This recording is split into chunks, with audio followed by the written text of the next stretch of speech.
এই যে আপনাকেই বলছে চোখ খোলেন। জি। লুকিয়ে লুকিয়ে মেয়েদের ছবি তুলছেন না? আপনি নিজের হাতে চেক করে দেখুন আমি আপনার ছবি তুলেছি কিনা। সব পোকামাকড় আর মশার ছবি। উনি নাকি আবার ফটোগ্রাফার। কি ভেবেছিলেন আমি আপনার বয়ফ্রেন্ডের মতো আপনাকে ছেড়ে পালিয়ে যাব? লাইট ফুড এনেছি, ধরেন। আপনি আগুন ছাড়া সিগারেট খাচ্ছেন কেন? আমার কাছে লাইটার আছে। সরি, সিগারেটটা তো আমার ছিল, চাটা ছিল আপনার। যারা সিগারেট খায় তার প্রত্যেকে একটা কুঙ্গা। এই যে আমিও আজ থেকে সিগারেট খাওয়া ছেড়ে দিলাম এবং আপনাকে কাছে টেনে নিলাম। কি সুন্দর বউ। আমার ছেলে ফটোগ্রাফির চোখ খারাপ হতে পারে কিন্তু বাস্তব চোখ খুব সুন্দর। সর্বোচ্চ খাওয়া।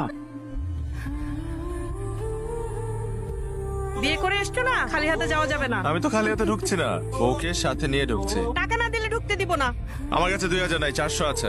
ওই যে 2000 টাকা। আচ্ছা তো বের করেন।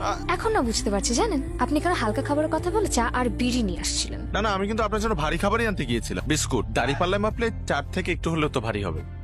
যা শালা কি